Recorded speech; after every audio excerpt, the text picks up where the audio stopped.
check if all the members of the jury are connected. I see Chris, Casey, Matt, but probably Steve is not yet here as far as I can see. So let's wait anyway a few minutes. It's not yet time to start, so let's wait a couple of minutes more.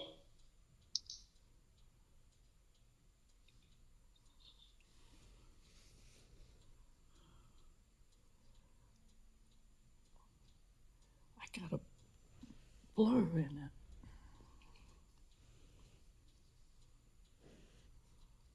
Steve is here now. Okay, very good. So let's wait 1 or 2 minutes for more people to connect, and then I guess we can start.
So welcome everybody to Cole's defense today. So before we start, maybe I will tell people what will be the procedure. So after a short introduction of all the members of the jury, I mean, they will introduce themselves. So Cole will give us a presentation about his thesis of about, let's say, 45 or 50 minutes or something like this. And then it will be opened to discussion or questions by all members who are now attending the defense. And then we will have some questions and discussions only with the committee. So this will be private, so everybody else will have to leave basically the Zoom room. And after we will call back, we will deliberate and call back Cole, to give him the results of the defense. So before we start, maybe we'll get a very short introduction of each member of the jury, because I'm not sure everybody knows all the members of the jury. So who would like to start? From the different members of the jury. So if we take it by alphabetical order, it should be Chris Fisher. Hello, Chris? He was connected at least a few minutes ago. Should be. Yeah, you might have stepped out for a second. Okay, so we can move to Casey, for instance. It doesn't matter. Casey? Yeah. Good morning, everyone. Casey Kong here. I'm a theorist. Yeah, so, and then Matt with the outsider, not from the Department of Physics and Astronomy, but not too far. Outsider, that's right. That's right. My name is Matt Johnson. I'm a professor of mathematics. Yeah. So Steve? Steve Sanders. I actually work on CMS, same experiment that Cole is going to be presenting some results on. So Chris, are you back?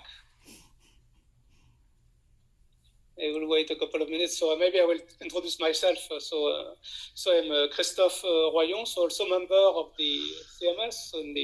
I am a Foundation Distinguished Professor in the Department of Physics and Astronomy. So, and working both in the CMS, also phenomenology, and also on cosmic ray analysis with NASA. And finally, also on medical aspects to measure doses when people are treated for cancer. So I don't know if Chris is here. Yeah, I'm Chris Fisher from Physics and Astronomy. Hello. Okay, good. So I think we can start basically. So Cole, whenever you are ready, you can share your slide and start the presentation. Cool. I'll go ahead and do that then. All right, can you guys see this? Yeah. So I will mute for now. All right, right on. Okay, so hello everyone, and welcome to my thesis defense. So it's absolutely crazy to be saying that sentence, and I just want to say thank you to everyone for being here. It means the world to me to have your support and friendship over these last years, and I've been working on this, so thank you so much, and I really do appreciate it. Something I do want to say before I get started is that I think in general, in science, we tend to have somewhat of an accessibility issue. So beginners or even people who are in the same field but are in a different subfield tend to get lost in our talks, and I don't want to have that happen here. So if there's ever a point during this talk where I say something and you're a little confused, you'd like some clarification, feel free to just raise your hand on Zoom, or if I don't notice that because I'm just too nervous here, feel free to jump in and ask me these questions, because I'm happy to help clear things up, because I want people to, get out with some level of understanding at least. All right. So let us begin. To begin with, I'm going to give a little intro into particle physics. Kind of think of it as a elevator talk on why we want to do these kind of studies, things we hope to learn, that kind of stuff. After that, I'm going to talk about the hardware used in the gathering of the data for this analysis, which is the CMS detector. Then I'll talk about some of my work, my service work during the thesis as a Monte Carlo contact. Then I'll move on to probably the best analysis you'll see all day, this guy's. And then we'll have things wrapped up and hopefully have you guys out enjoying your lovely Fridays, get a nice brunch or something. And we're good. All right, let's do this. So this is the question that I think it's valid always, but especially in the time of a thesis defense, it's very important to reflect on the why and why we want to do these kind of studies. Scary question, but it's very valid. And so when we're thinking of particle physics, the logical answer to that is going to be studying the particles themselves. These are the things that build up the fundamental building blocks of matter, build up you and me, our pets. I don't know if the cat's still there. No, he's not. Yes, our pets, all those things are made up of these very fundamental particles. So having that base understanding of that is an important and worthy endeavor. But the other half of that is how these particles interact, because that's the more interesting thing, I say, because particles that don't interact, just exist in isolation, don't give us this whole world around us, and you don't have any of those fun aspects that I think we all enjoy. So, and the last part about why we want to study particle physics, and it's the thing that divides us from being something more like a pure math discipline, and that's the ability to make predictions using our understanding. So when you have some kind of fundamental understanding that's so deep and strong that you can make these kind of predictions about what's going to happen, that shows that you have that very, very strong understanding. And to apply that to reality, it gives you a little bit of a small form of fortune telling. And that's kind of the remarkable thing that we can hope to achieve in particle physics, is the ability to say, if I have two particles colliding, how are they going to interact, and what do we think is going to happen? So it's not fortune telling in the sense that I can give you the lottery numbers, but I can still kind of give you predictions, and that's the kind of thing that we want to pursue in this kind of way. And I don't think there's a better example of that than the Standard Model. So the one talking, I'm allowed to make the very strong claim that I think the Standard Model is the most successful theory in physics that has ever been conceived. And the reason I say this comes back to that predictive power that I'm talking about. So in the late 20th century, when the Standard Model was created, many of the particles that you guys can see here on the right-hand side had not been discovered yet. However, the understanding that physicists at the time had was strong enough that they said, I believe that the Standard Model, it can be complete, and that the things that it predicts do exist. And lo and behold, as time went by, each and every one of these particles was being discovered. And that's just absolutely remarkable to me, to be able to have that kind of understanding of the universe, where you can say, I think these particles exist based off of my understanding of the universe, and then having that be validated, just amazing. And what makes it more amazing is the fact that the Standard Model actually isn't a fully complete description of the potential interactions particles can have. So when I say interactions, I mean forces. There are 4 forces in the universe, but the standard model only encompasses 3 of them. It doesn't include gravity, but without that, it still is able to be this amazing theory that's able to explain how these basic particles interact, and it's just bananas to me. The other half of the standard model is you can kind of think of it as a periodic table of elements, but for particles. So to use examples that we're more familiar with, because a lot of these probably are foreign to many of you, is the language of all matter around us is made up of atoms. So you, me, again, all our stuff made of atoms, and atoms are made up of protons, neutrons, and electrons in various numbers. So to break that down in terms of the standard model, protons and neutrons can be made up solely from combinations of up and down quarks. You add in this next level of electrons, and then that's how you get most of the matter in the world around us. So there are more exotic forms of matter that we can make and that are existing, but for most of our everyday interactions, we see them in just these 3 particles, which is crazy. And as I said, it's not just the particles themselves, it's how they interact, which are the forces. And in the standard model, as I said, covers 3 of the 4 forces. And with each of the forces, there is at least one associated force carrier. So that's what this row is over here. And for instance, the strong force is what we say mediated by the gluon. Electromagnetism has the photon. Weak force has these W and Z bosons. So this just kind of represents how our understanding of the universe exists kind of right now. And these are the kind of things we hope to test. And yeah, and to talk in more detail about one aspect that I'm going to be looking more into, I want to talk a bit about QCD. So QCD stands for quantum chromodynamics, and it is the theory of the strong force. So the strong force is one of the forces that I talked about, and it is the force that is between quarks and is carried by gluons, as I said. So these are the force that binds together our protons, neutrons that make us up. So once again, a very worthy goal for study because we are all made up of these things. So having an understanding of these kind of different aspects, super important. And so later on in my motivation, I'm going to talk about what particularly in QCD I hope to study and elucidate a little bit. But for now, we need to go into the hardware to talk about how we gather the data before we talk about the data itself. So I used the CMS detector, which was located at the Large Hadron Collider. So the Large Hadron Collider, it just represents one of the largest collaborative, I guess the largest collaborative effort by humans on Earth. And we made this gigantic machine. It is 27 kilometers in circumference. And the reason we do this is because, as I said, in particle physics, we want to be testing our understanding of particles, their interactions, that kind of stuff.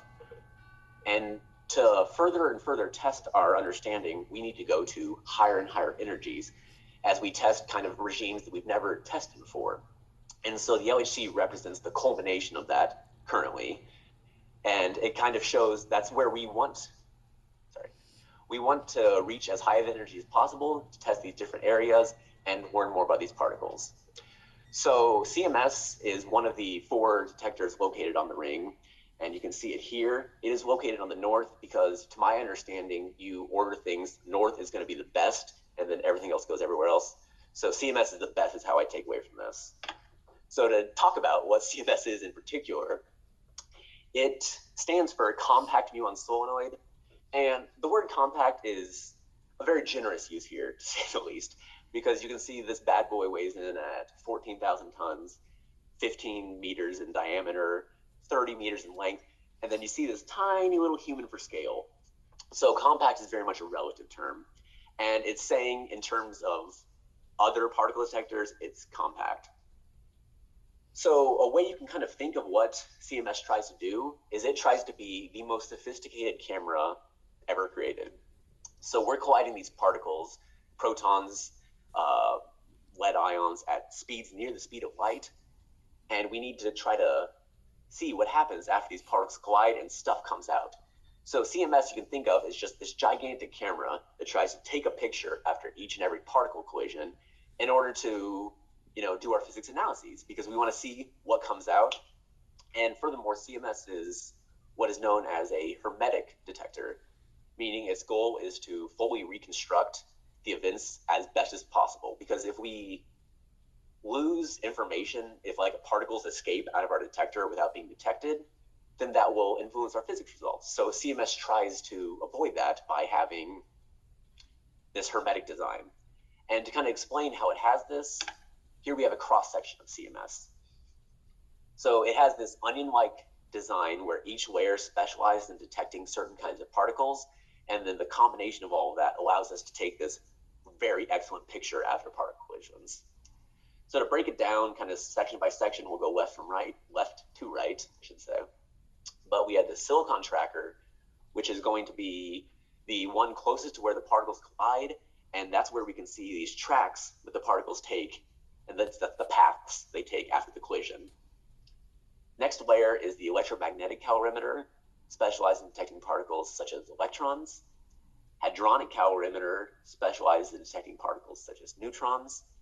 Next layer is actually not a detection layer, and it specializes in producing a gigantic magnetic field. Now, I totally forgot to mention that in the last slide, but one of the characteristics of CMS is its gigantic magnetic field. It can produce a magnetic field up to 3.8 Tesla, which is around 100,000 times larger than that of the Earth's.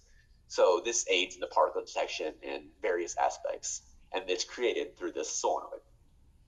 The final layers are what we call the muon chambers, and they specialize in detecting particles such as muons, which are similar to electrons, just much heavier and therefore harder to detect. Another aspect that is worth talking about for CMS is our coordinates, because we use a specific coordinates when talking about our analyses, so it's worthwhile to have this kind of little talk about it. So rather than using our traditional XYZ rectangular coordinates, we typically talk more in terms of angles. The first angle is relatively straightforward, and it's called phi, and it's the angle between x and y. The other angle requires a little bit more explanation. It is eta, or pseudo-rapidity. It is the angle between z and y, and it is related to this polar angle that normally goes from 0 to 90 degrees. But in our case, pseudo-rapidity goes from 0 to infinity. And this is because when the particles we're dealing with at the LHC are moving at such high velocities that we oftentimes would have to consider the boosts that happen due to this difference in R frame and the speed that these particles are going. And so by using pseudo-rapidity, we can kind of gloss over some of the harder bits of that mathematics. So it's purely for our benefit, but typically if you see a strange looking symbol, oftentimes it's going to end up being an angle at CMS. The last thing I want to talk about for the detectors are the forward detectors, because they are of particular import for this analysis. So the first one is the hadronic forward calorimeter, and it's part of HCal, which I mentioned in that cross section, and it's just located in the forward region. So the way it functions is it looks at energy that's deposited into it, and then if there are bunches of energy deposited in a small region, it groups them into what we call towers. And so these towers can be used for physics analyses, as I'll mention in a little bit. And yeah, to talk about how forward it is, I have both its pseudo-rapidity coverage, but I also converted it over to angles because I thought it's worthwhile to talk in that language, because at least for me, when I started out, the concept of pseudo-rapidity didn't mean a whole lot in terms of physical spatial awareness. So we can see that it has this coverage from 3 to 5, which is still a very forward from 1 to like about 6 degrees. The other one I want to talk about is the 0 degree calorimeter, or ZDC. So similar to HF, it will measure the amount of energy deposited, but unlike HF, it doesn't group them into those towers, and it just kind of sums up the energy. Its main use is in heavy ion collisions, where we want to see if the heavy ion remains intact or not, because that changes the kind of physics we're looking at. So the ZDC allows us to make that judgment call if the particle intact or not. So for coverage, you can see here that it is very, very forward coverage. And that's kind of where it gets its name, 0 degree, because it's almost directly on the beamline itself measuring these things.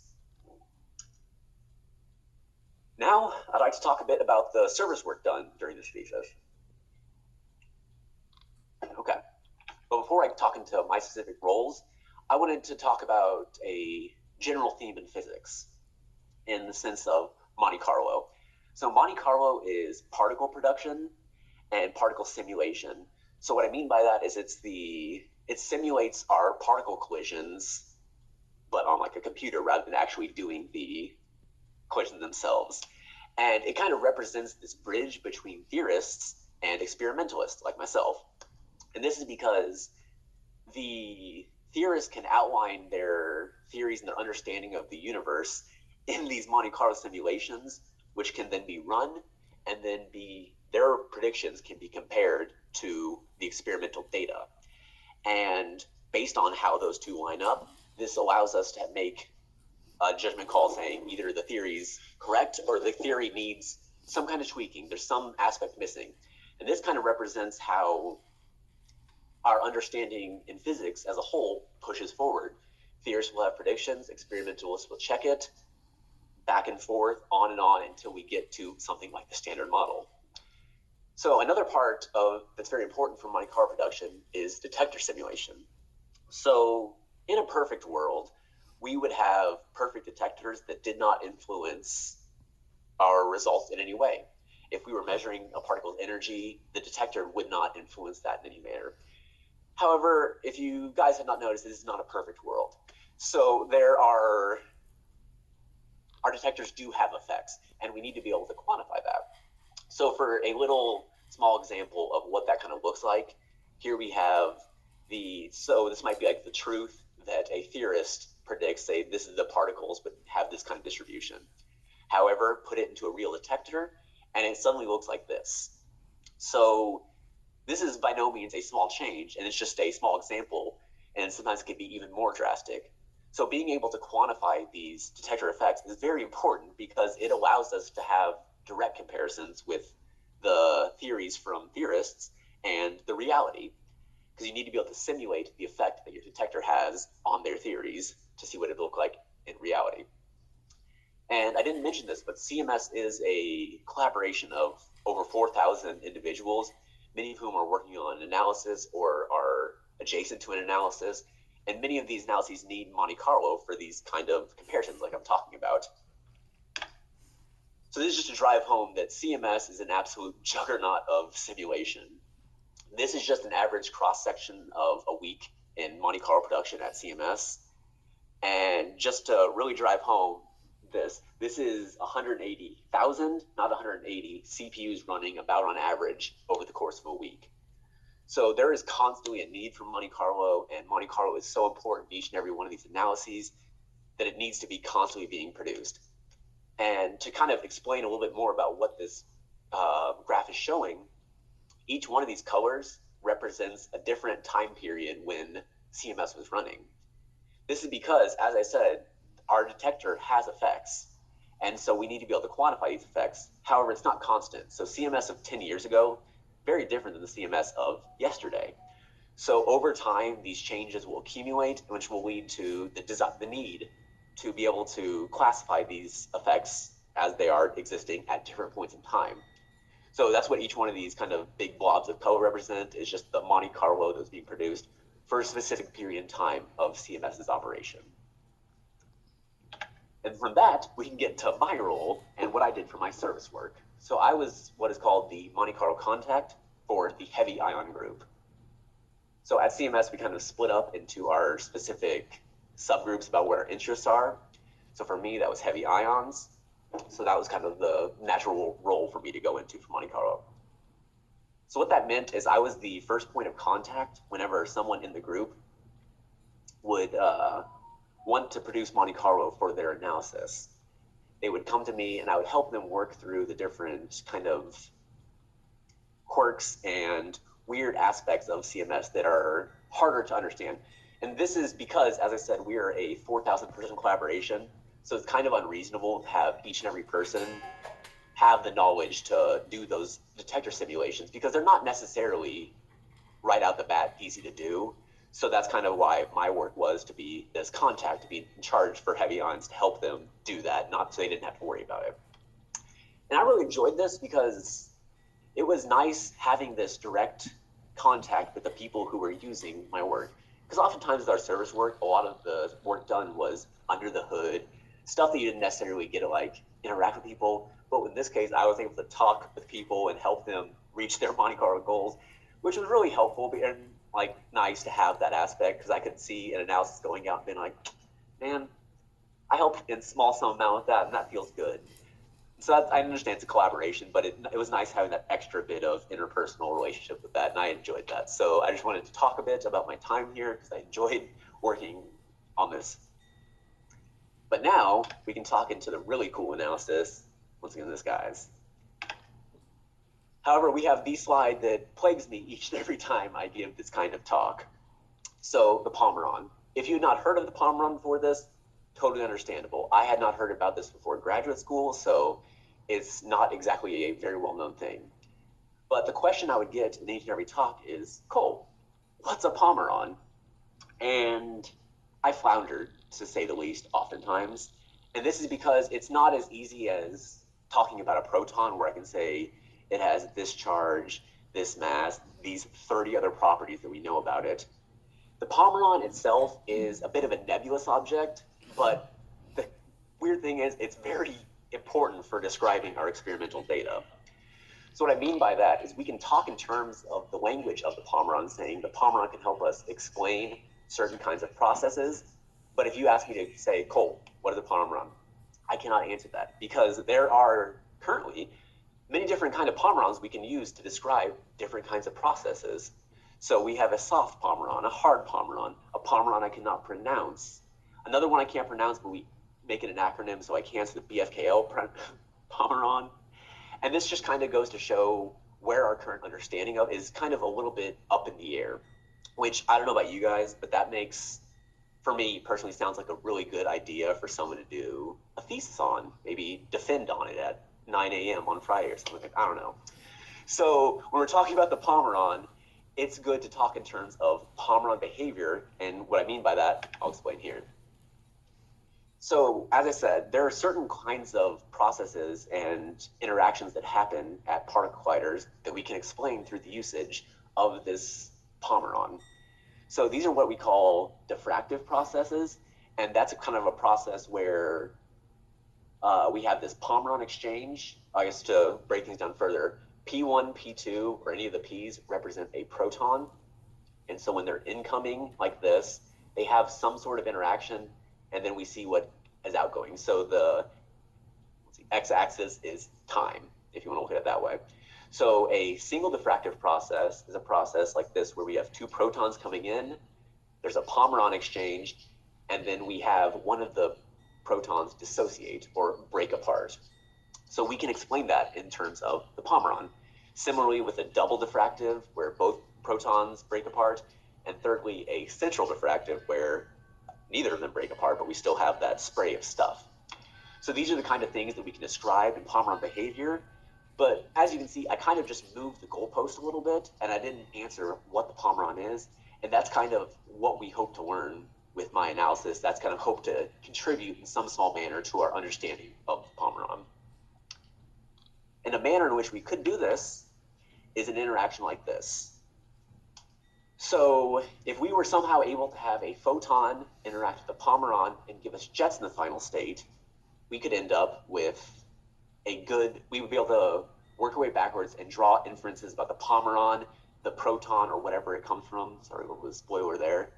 But these are the kind of interactions that we'd like to have, because the photon itself is an excellent probe. This is because it doesn't have any kind of substructure.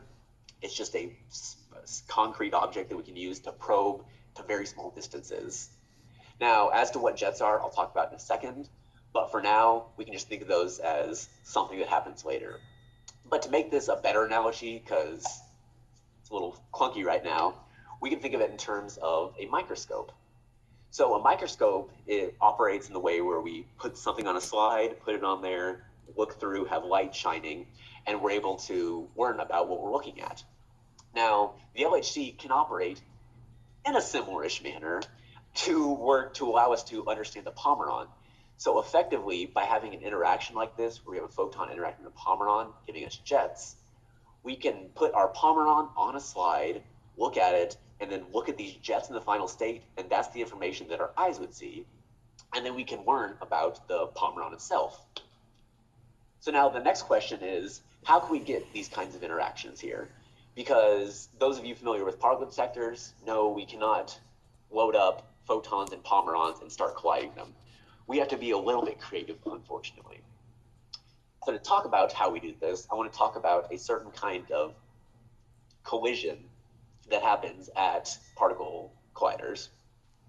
So I say collision in air quotes because in these kind of collisions, they don't actually collide. This is what is called an ultra-peripheral collision, and it happens when particles move very close to each other, but they don't actually smack into each other and break apart. They interact electromagnetically.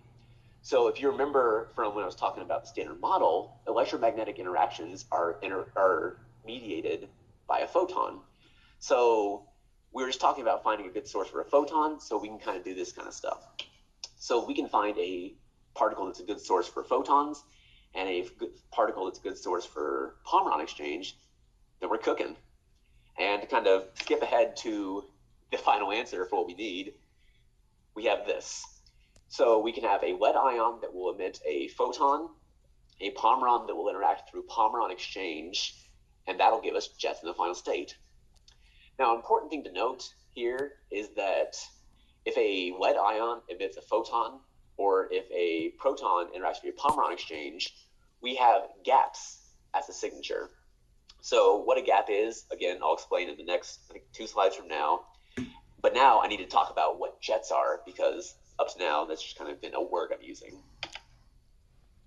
So jets are one of the most common objects we have at particle colliders, and what they are just a spray of particles in a cone-like fashion. So when a quark or a gluon is knocked out of some kind of object, it'll create this jet as particles are just spraying out, but they have this kind of collective movement where they move in a pattern that's just a cone going out. So you can just think of a jet as a spray of particles that we can do analyses with. Now the next question is, what is a gap? Because I was using that word a lot. So this is one of those fun and rare instances in physics where the word that we're using in physics corresponds to the word in English. So a gap is quite simply just a region in space where there's no particles. So as I said, I don't know if I said this, at particle colliders, typically when you're smashing things together, there's a lot of stuff coming out in all directions. So a gap would be an area where there's just an emptiness, which would be remarkable in these cases because oftentimes there's so much happening that this gap seems prominent. And that's indicative of these kinds of photon emission or Pomeron exchange. Now, the final question for the motivation is, why do we want to do this in p-lead? Because there are many different kinds of particles that we can collide at the LHC. So why p-lead? And it turns out p-lead is actually very uniquely suited for this kind of measurement. And that's because lead ions actually just love to emit photons, one of their favorite things. The reason for this is because when you take a charged particle and you accelerate it close to the speed of light, like we do at the LHC, their photon flux is enhanced by the charge squared. So in other words, the charge square, in other words, they are much more likely to emit photons, and the amount that they're likely to is equal to the charge squared. Very clunky sentence right there, sorry. But in the cases of lead ions, 82 is the charge, which means we have an enhancement of photon flux, or their likelihood to emit photons, of around 6,000.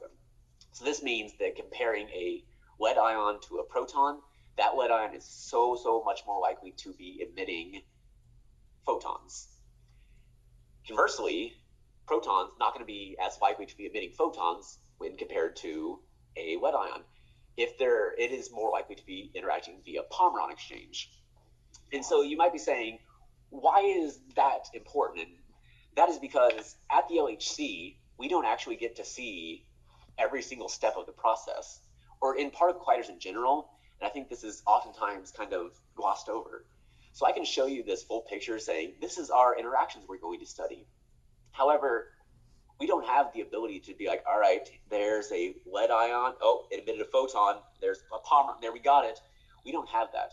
All we have the ability to see at the LHC, at least for my analysis, are these things that I've circled in pink. We can see gaps and jets. So if you remember, gaps are just nothing. So it's actually, we're seeing nothing at there, and we see two jets in the final state.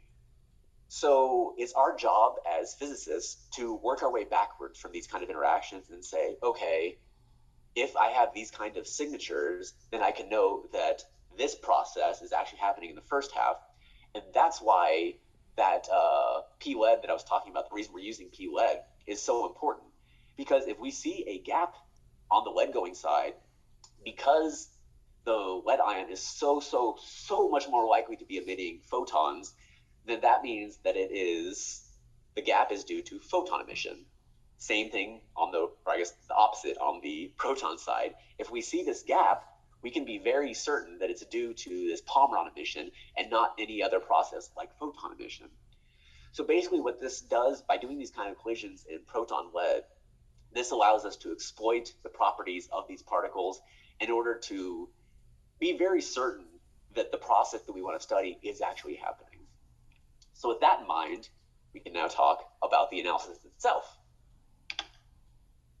So here we have talking about the orientation of the particles colliding. So I said we're doing collisions in proton lead, but the LHC also does collisions of lead proton. The only difference being just the direction in which the particles are flying. However, in the case of this, where we have a lead ion that is much heavier than a proton, this will create many biases in your data in terms of whichever direction, whichever particle is going. So what we do in this case, where we have two data sets flipped around, we actually symmetricize the data set by flipping the lead P to match over to P lead, combine them together, move on. So for the rest of this section, I'm not going to talk about this flip-flop, but when I get to uncertainties, it's something I'm going to revisit, so I just wanted to bring it up now. But here we have the facts on the data used for this analysis. So this was all collected at 8.16 TeV at the LHC and P-lead in 2016.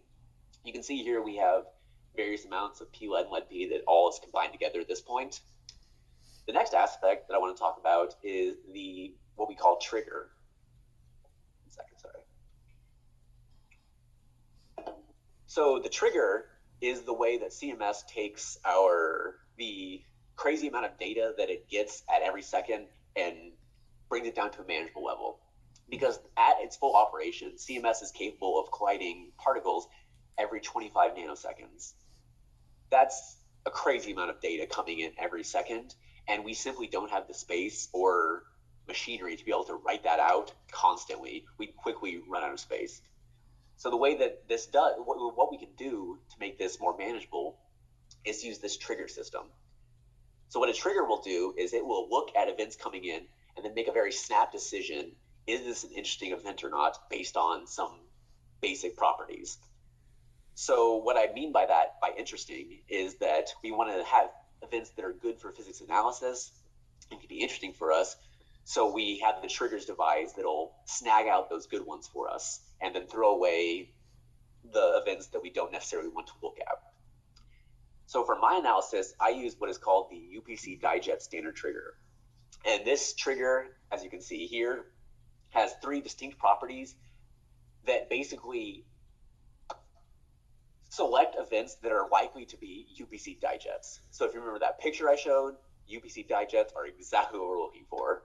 So this basically gives us a lot of good candidates, and then it's our job to further pare this down to be as high a purity sample as we can.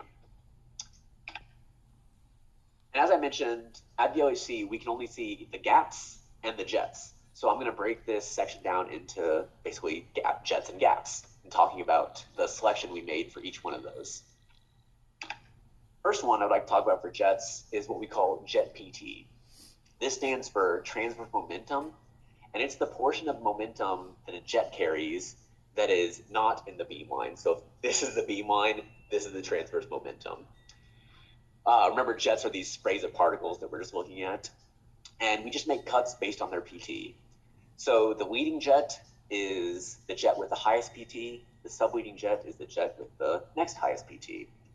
So these are just looking at their distributions, and then we make a cut to ensure that we're in a place where we're looking at good physics, is the best way to say it.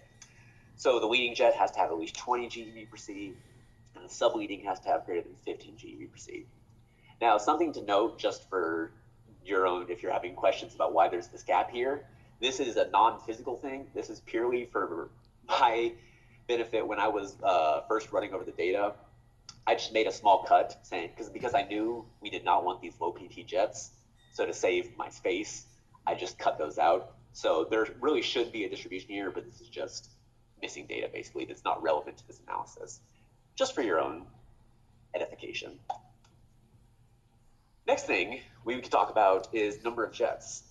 Now you might be thinking, Cole, you said 2 jets, make a cut of 2 jets, wrap it up, I got brunch to get to. And unfortunately, it's not that simple because, again, we're living in an imperfect reality where we have 2 jets at the start for sure in these processes we're looking at, but there very much is a real possibility that one jet can split into multiple jets, or jets can be misidentified as multiple jets because, again, we're not perfect. So if we simply made a cut saying 2 jets, throw all these other ones out, then we could possibly run into a thing where we're throwing away the baby with the bathwater sort of situation. So rather than having to deliberate about that, we're going to reserve the right to make a cut until later on in the analysis. So we'll revisit this in a second, so stay tuned. Next thing to talk about for jets is delta phi. So if you remember here from our nice description of the coordinates, phi is this angle between x and y. And so this is just showing how the jets are oriented spatially in that plane. And the reason we want to look at that is because, as I said, we want dijets ideally. And if there are just 2 jets in a system, then they should be what we call back-to-back, or have an angle of 180 degrees between them, or pi radians.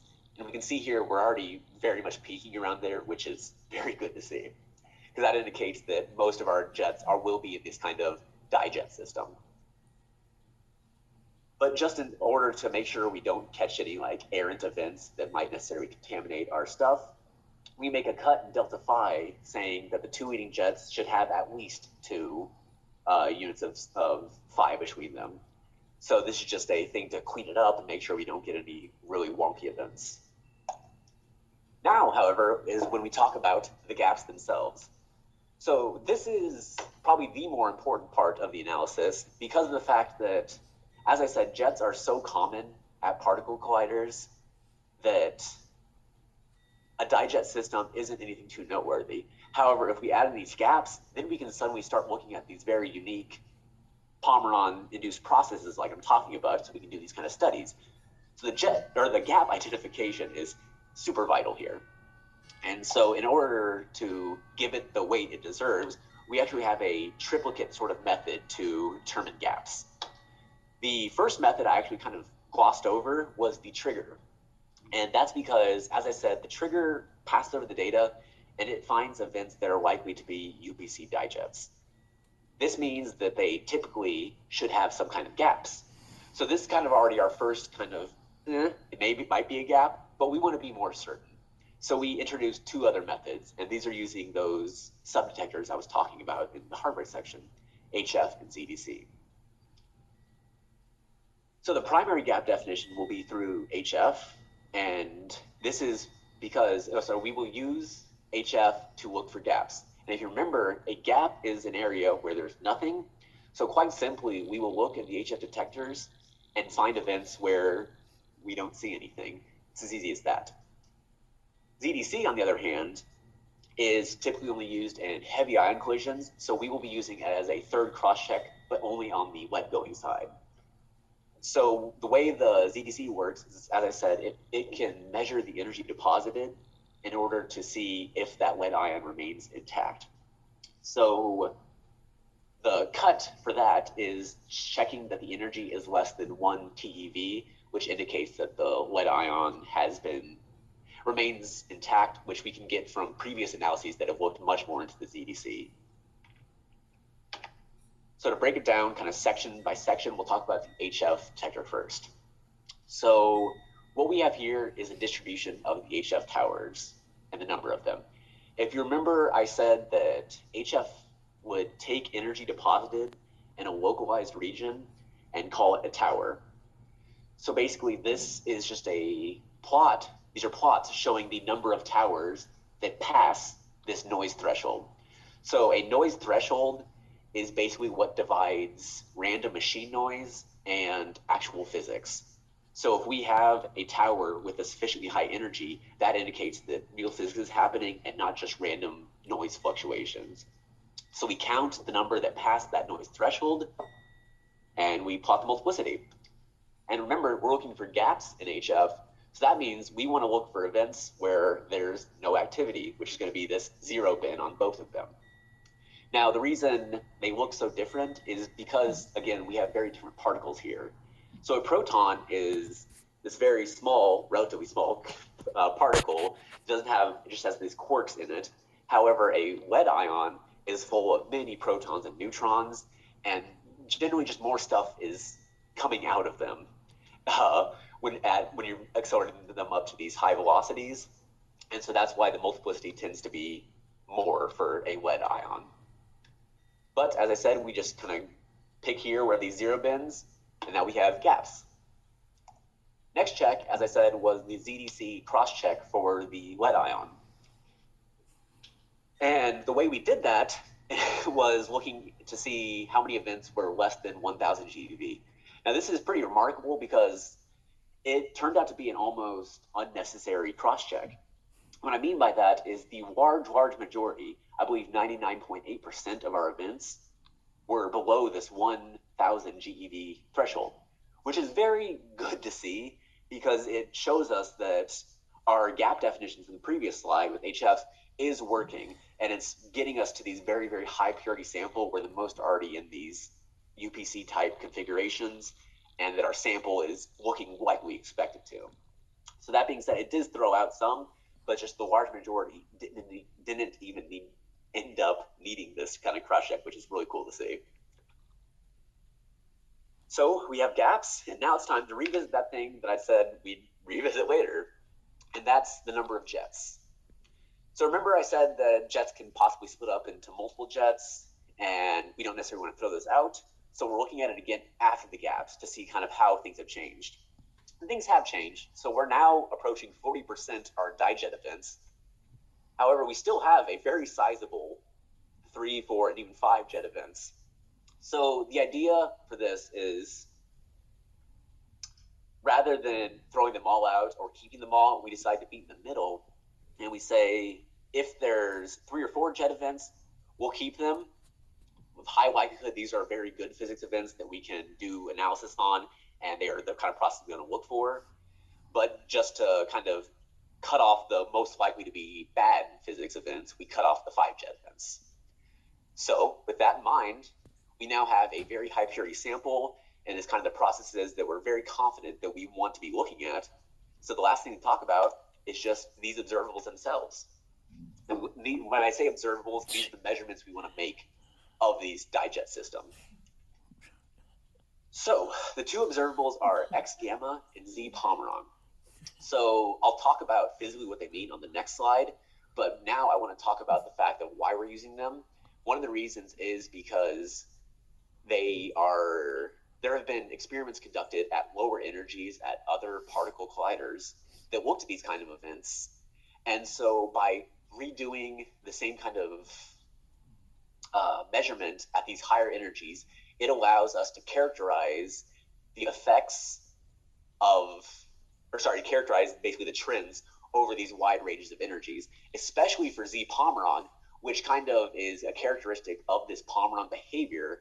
So by having this kind of measurement of Z Pomeron at this highest energy, it allows us to make these conclusions about Pomerons and learn more about what they actually are, because again, we're still up in the air a bit and it could use some more data, so we're happy to provide that data.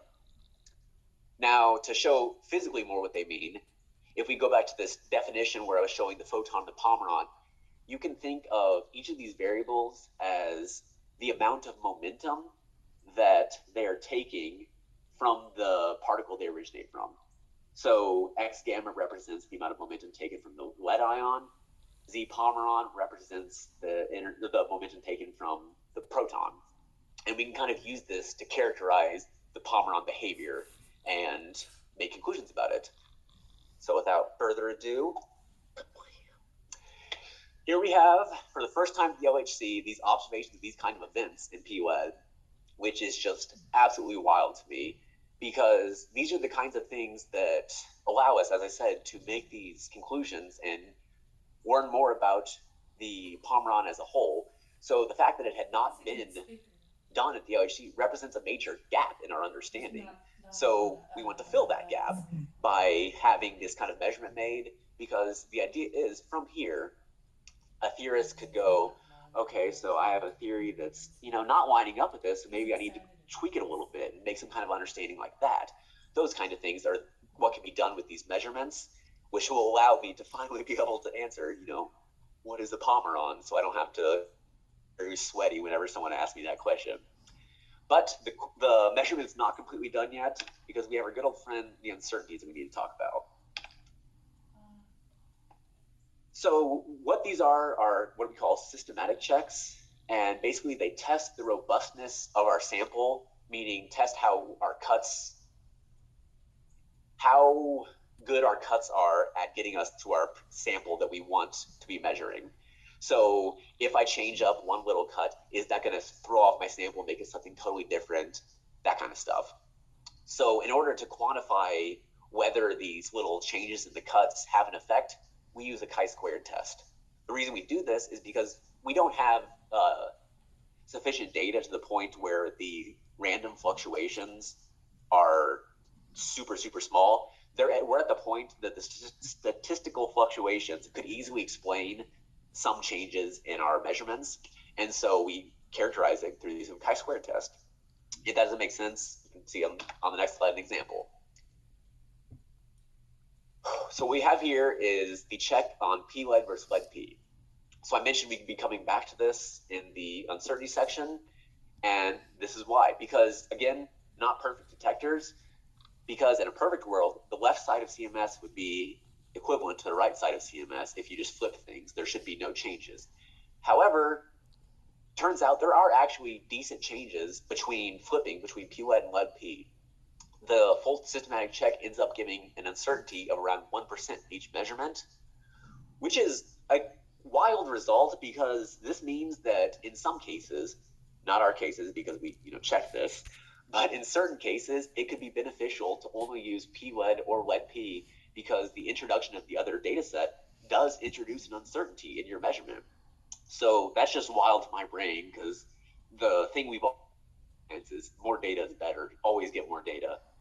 Turns out there could be a very specific edge case where more data would end up throwing your measurements off. So that's just an interesting result.